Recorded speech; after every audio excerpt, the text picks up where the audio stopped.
What's up, everybody? This is Super King Ghidorah here as KG with a different type of video today. Okay, so basically at this point we all know that Jurassic World Evolution has been out for about 6 months. Be 6 months on what, December 12th. So that's about half a year. We've had to interpret the good things about this game, and we've had time to definitely acknowledge its shortcomings. Now, I'm not here to bash the game. I love this game solely for the fact that it's Jurassic Park / World, and it's dinosaurs, and the Jurassic franchise is what got me into dinosaurs in the first place. And that alone is what is enough to keep me playing. But I'm also not blind that I don't see its obvious faults.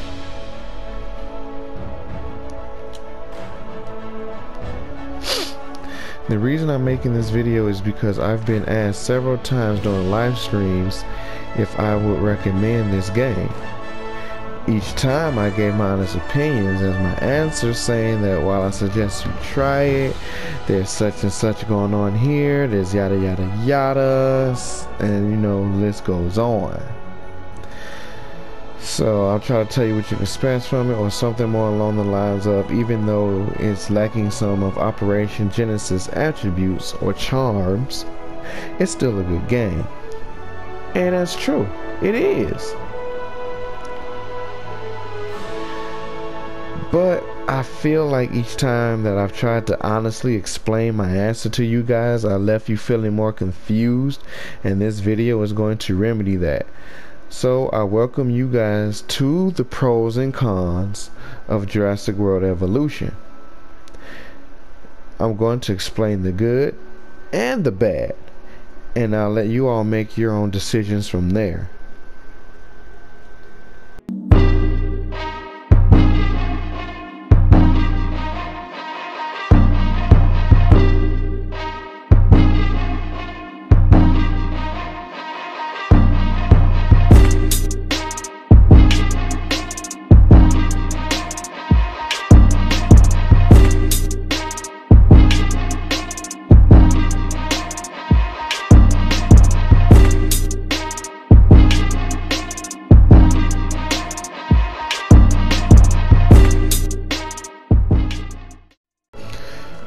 Alright everybody, so we're finna move on to the pros, and one of the pros about this game obviously is dinosaurs. We have 53 of them, which includes deluxe, fallen kingdom, and hybrids.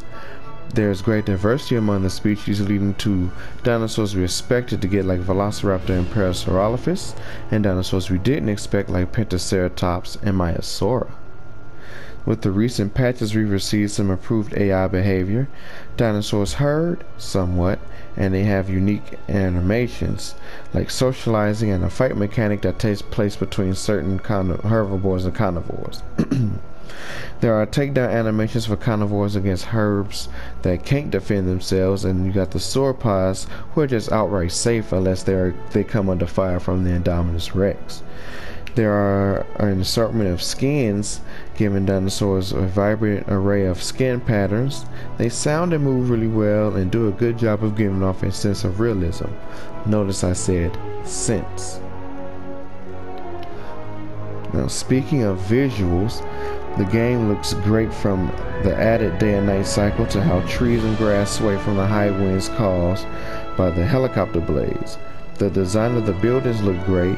The hotels are stunning, and the innovation center is magnificent in stature, and is the biggest building in the game when you think about it. So when you're placing that in your park, just think about how crucial and how your space is going to be used around you, when not just that, but placing the buildings in general. They are diverse and giving you more to do. For example, in Operation Genesis, the research center, which was where you research things for your park like your vaccines and your amenities, as well as extracted dinosaur DNA from the fossils. Whereas here in Evolution, while you can still research vaccines and things to improve your park, you can no longer use the research center to extract fossil DNA. That job now goes to the fossil centers, which go hand in hand with your new park expedition center. So that's where you go and send out your fossil teams. Now, speaking of your fossil teams, they are improved versions of fossil teams as well. So basically, when you send a team out on an expedition, they return with fossils which vary in different qualities, from like very low to, well, not very low, from low to very high quality. Also, you can still get amber, but you get new materials that come with it as well, like gold, silver, palladium, and stuff like that. Other fossils that range from like snake fossils to pterosaurs and aquatics, things of the sort, but those are the only things that could be sold and not extracted. Now, these things weren't available in Operation Genesis, and these materials can be more easily attained through the means of researchable upgrades. Now, upgrades allow for better efficiency, like more power output for your parks, outage protections to better stop power outages from occurring so frequently, or my favorite, hatchery upgrades, which improves embryo incubation success and allows for more space in your hatcheries to create more dinosaurs. Now, next up are your divisions.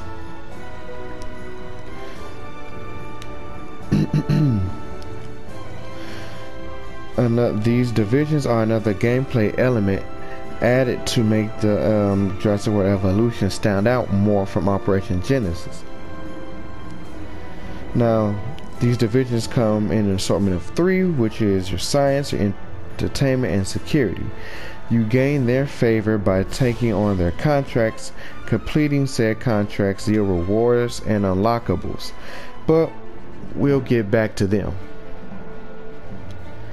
The game has its appeal and its aesthetics,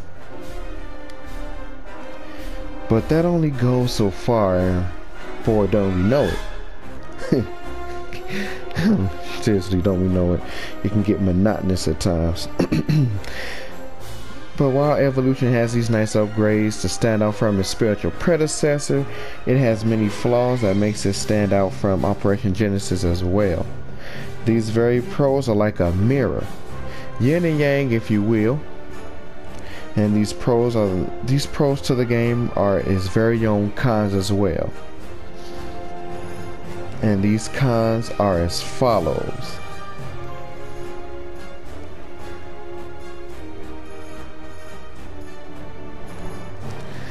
Okay, so being a spiritual predecessor, you think Frontier would try to implement more elements from Operation Genesis than less, right? When this game was announced, we expected it to be different. We didn't want it to be a direct rehash of Operation Genesis, but we were looking for the things that would keep it the same, you know? Create an air of familiarity, if you will. The cons start with the attractions. Now we have 3 main attractions, which are your viewing galleries, your viewing tours, and of course, gyrosphere rides. These are what allow your guests to see the dinosaurs, and it's the only way they can see your dinosaurs. For example, you build an enclosure using a heavy steel fence and whatnot, and your crowd walks by. Some guests stop and look. They even pull out their phone looking towards the fence and even snap pictures. But if they are not in one of these previously mentioned attractions, then your dinosaur visibility score will drop. And I find that kind of weird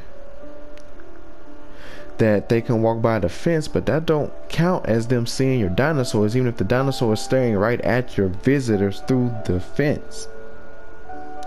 Also, why are there only 3 ways to view the dinosaurs? I feel like there needs to be more attractions. And this is where they should pull from Operation Genesis. Now you remember the balloon tours, right? To me, it was the best way to view your park. Guests take to the skies and hide their balloons, snapping pictures and seeing all your park has to offer from above. Then for the fans that come from the Jurassic Park era, such as myself, you add in the Jeep tours. They are more diverse and give the players more options instead of utilizing gyrospheres all the time. It would also help immerse those who are more fond of the JP style format in park design than Jurassic Worlds. Also, it really irks me that the gyrospheres have a set path through water, but you can manually drive them through water and park gates. Like, if I can manually drive my gyrosphere through the water, why can't, when I'm setting the path, why can't it go through the water? Like, come on, Frontier, seriously, y'all need to fix that so I can make more intricate paths for my enclosures. But lastly, though, we are missing, like, to me, what I thought was the most awesome attraction from Operation Genesis that let my guests get up close and personal, which was the viewing dome. Those were the attractions that let the guests, you know, like I said, get right in the middle of your enclosures so they can really see the animals. And without these three or some kind of combination of some sort, it leaves us with stale and lackluster finish to our parks. Like, there's only so much I can do with it. As you can see, this viewing gallery right here to the right and this gyrosphere.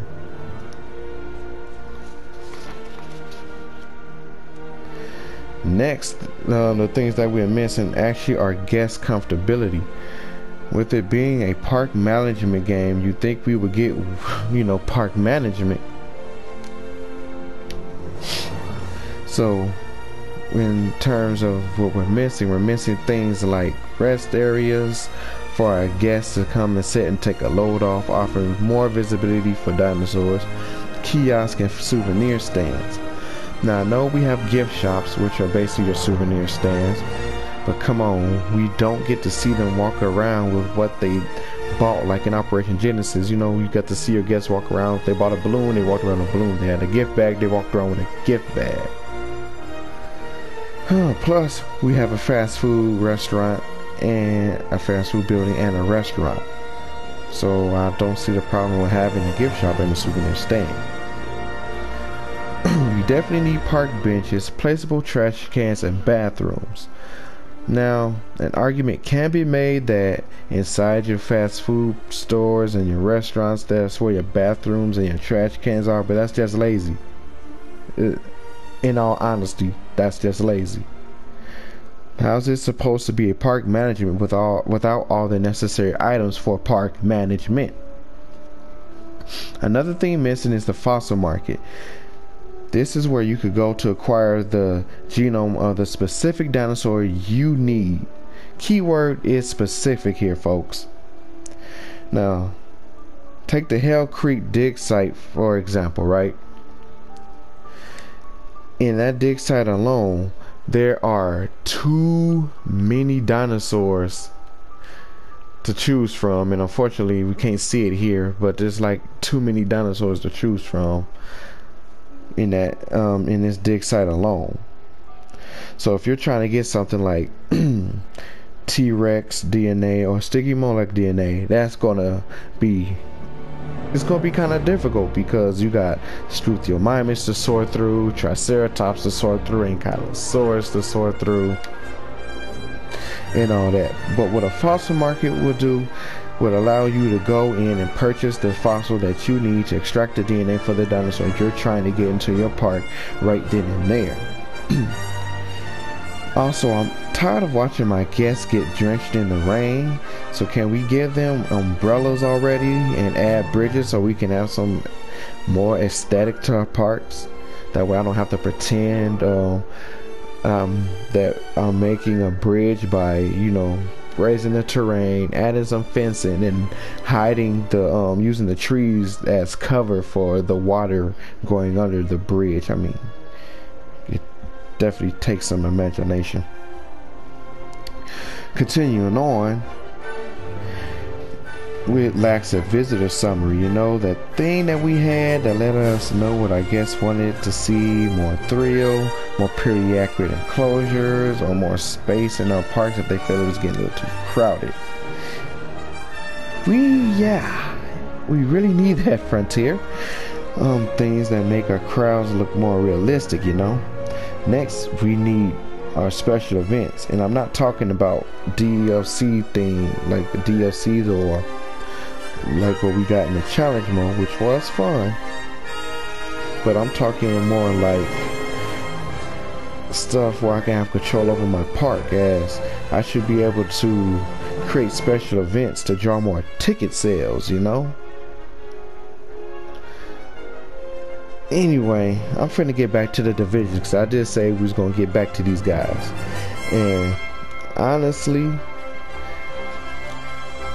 I feel like these guys, they could use a little bit more work, you know. And what I mean by that is they honestly don't feel like separate divisions, especially if they all can offer me the same contract. Like, what if Dr. Kajal here wants me to release 3 dinosaurs, and then next thing you know, for the entertainment contract they want me to also release 3 dinosaurs. I can do that. I could do both of their contracts at the same time just by making 3 dinosaurs and releasing them. So they don't offer, you know, 3 different play styles like Frontier actually said they would do. Instead, they will actually sabotage your park if you focus on one division for too long. Seriously though, like, what sane-minded person would sabotage a dinosaur park that they work at, where they have a possibility of being eaten by a velociraptor? The divisions do nothing but say, here, do this contract, and then when you're done and you complete it, they go about their merry way, but not before slapping you with another contract and or saying that they could have done it themselves, but pat yourself on the back.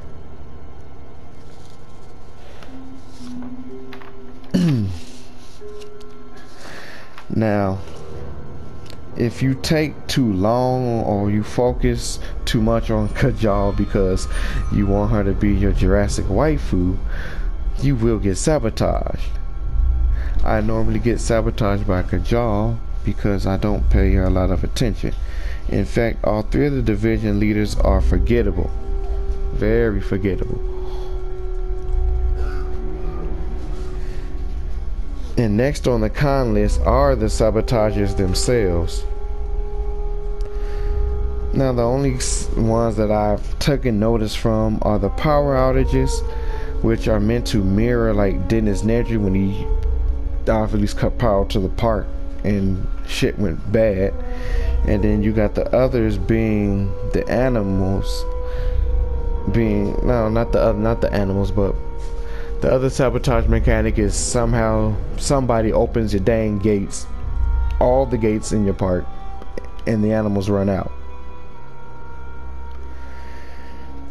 Now, well, that has never happened to me. What I believe we need is something what I call true sabotage, which is where someone from a rival company, I don't know, Biosyn maybe, which has been referenced more than once in the novels, they could send like a covert ops unit in, and they would attempt to smuggle out your embryos or steal one of your tech upgrades or something, like your incubation speed, or I don't know, something. And you have to man a ranger jeep and you have to get to them before they escape your park. This mechanic will add a need for security outposts and patrols, which increase the chance of spotting said sabotage, stopping someone from cutting power, freeing your dinos, and or hacking your system, which sounds better than one of your employees stupidly damning themselves. Like, once again, why would one of your own employees want to sabotage a place where they work at, where they could potentially get killed? Next con is the weather. Our only weather in this game is clear, raining, and tornadoes. So I was thinking, why not add some heat waves, something to irritate the dinosaurs and impart gas? Or how about a thunderstorm where lightning can strike my buildings, do some damage, or strike my dinosaurs and kill them? Like some high winds or something, you know. I mean, we're working on tropical islands, so why not give us more of the tropical weather feel? It's not all sunshine and rainbows after all. Another con is the lack of decorations and terrain tools, and man, don't we have a lack. Like, okay, look, the only thing in terrain tools we got: nature, trees, brush, take away trees and brush, water, take away water, terrain, make a hill, make divots, flatten and smoothing. There is no sand tool, there is no mountain tool, so you don't get ability to mix things up to make a cliff and a waterfall. There's no rock tools, and you can't place logs and blah blah blah. So we really have to use our imaginations in that department to make these enclosures look decent. And don't get me on the start on the fact that we have this annoying thing called terrain constraints, which makes it hard to even place certain buildings where you think is enough area, but then there's not, because for some reason the land isn't smooth enough or isn't flat enough. So at the end of the day, you're left with something that can only be best described as meh. The last and the biggest con to this game are the dinosaurs. And I know what you're thinking. You're gonna say Super King, but then you just say the dinosaurs were like one of evolution's best pros. Let's go back to the part where I said that the game's pros are its cons. And the reason for that is because Frontier relied on the pros to enthrall us. And that spell is worn off. And let's talk about why. The dinosaurs suffer from stale animations. And by stale animations, I mean the same fighting stance, the same idle animations, yada yada. There are no unique breakout animations, and some don't make sense. Like with the new DLC, they added in the Troodon, and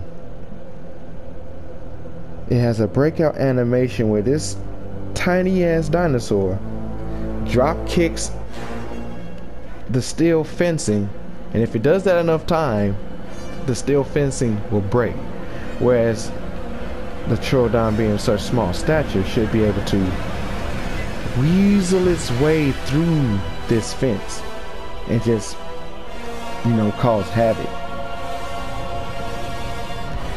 Or how about the fact that there's no type of breakout conditions, or whatever breakout conditions, like if their comforts fall into the red, that's a condition and they break out. But I mean, let's take the Velociraptors for an instance. They're supposed to be the most intelligent dinosaurs of the Jurassic Park franchise. And in the first Jurassic Park movie, it was said that they tested the fences for weaknesses. So why don't they do that in evolution, making them hard to contain? Like if there's a power outage, they should climb the fence instead of bashing their heads in on steel until it breaks. That way, this will require, different containment procedures, and then this way we aren't just watching them once again give themselves a concussion. Then the large carnivores like T-Rex or the Giga should have the basic breakout animation where they do smash into the fence, because these are your large carnivores. They have the power and the bulk to back it up, and give them the ability to, I don't want to say bite through the steel, but if we had a different type of fencing, then they could pull on the fence, maybe, like, I don't know, but I think you know where I'm trying to go with that. Whereas what I'm saying is different animations there will bring Variety brings interest. Another problem is that the sauropods can't defend themselves, and that's another big gripe. So you can't see the sauropod Diplodocus tail whip Allosaurus for trying to hunt it. And it makes a completely mute point for the hybrid that was just put in the game, Ankylodocus, which has a club tail to defend itself. That was a definite waste if you ask me. Why would you give it the club tail if it can't defend itself? Pack hunting also is still not in the game, so you can't watch raptors take down Parasaurolophus. You don't get to watch them work and coordinate to get the kill. Instead, you watch one lone raptor or even a Dilophosaurus pounce and take down a dinosaur that's like 5 times bigger than it. Okay, like seriously Frontier. Seriously, like, wow, that's amazing. The first few times it gets stale. And then speaking of the hunting mechanic, which they need to tweak it some more. And by tweaking it some more, I mean that in evolution, when a carnivore hunts a specific herbivore, or in this case a herbivore, like let's say, go back in here real quick, Myosaur or the Parasaurs, which can't defend themselves, a specific animation, you know, takes place, and that's what I call the takedown animations. So what they could actually do is what's the word I'm looking for here? Instead of you know, they could still implement the takedown animations, but in the way they would do it, I would say, is it would be like a hunting chance percentage. And what I mean by that is, let's say you have a chase between Ceratosaurus and Gallimimus. In this chase, you will see the Ceratosaurus nipping at the Galley, and the Galley would either get away or get eaten, instead of the Galley lining up just for the Ceratosaurus to walk up behind it, and then for the animation to kick in where the Galley starts running and the Ceratosaurus takes it down every single time. But in order for that to happen, the dinosaurs would need a fatigue meter, and this meter would play a factor in successful hunts, fights, etc. Another mechanic some dinosaurs lack are territorial displays and challenge. Now I say some because in the latest patch, dinosaurs capable of having group alphas now challenge for leadership, which is in its own right a territorial dispute amongst themselves. But what is needed is territorial disputes between carnivores, fights that get brutal but don't always end deadly. This would give Dino AI some realism, and if carnivores establish their own space and whatnot, you get a unique animation, you know, in its own right there. Another thing that we lack are the Ceratopsian challenge displays, you know, when they lock horns. And the only dinosaurs that have a unique animation in that sense are your packies. They butt heads if there's too many of them, or the Kitty, why you always gotta try to rip up the carpet, huh? Look at her run. But I know, I digress. You know, that's just some things that we need.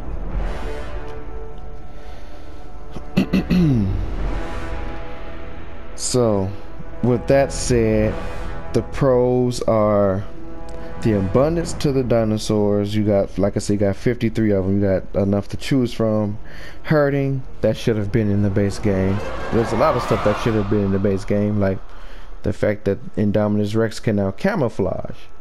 They put that in the Dr. Wu DLC, which should have been in the base game. Like, why wasn't Indominus camouflage in base game? But that's going to be your gripe with Frontier.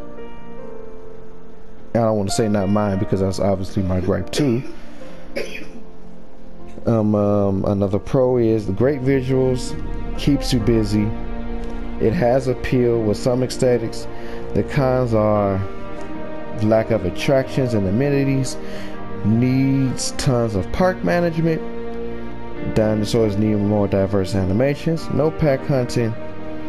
Divisions grow stale. And we need a better sabotage mechanic. Now with that said, I need y'all to tell me down below in the comments if it's worth getting. Because my only advice is to try it if you know a friend that has it. Me, I'ma keep playing. Mainly because like I said, I like the Jurassic Park series as a whole. And I like dinosaurs, so that's what keeps me playing. But for you, if you're looking for something else, like to invest your time in, like, is it more like The Sims, you know? If that's what you're looking for, a more Sims type of gameplay, then I want you to take what I've just said and discussed with you on into consideration, and then make that decision for yourselves. Because my decision is too biased to give you all an honest answer. And with that being said, like, comment, and subscribe. This is your boy Super King Adora. I'm going to bed because tomorrow's Friday. I got work and it's the weekend. And my wife just made dinner and I would like to eat now. Peace, y'all.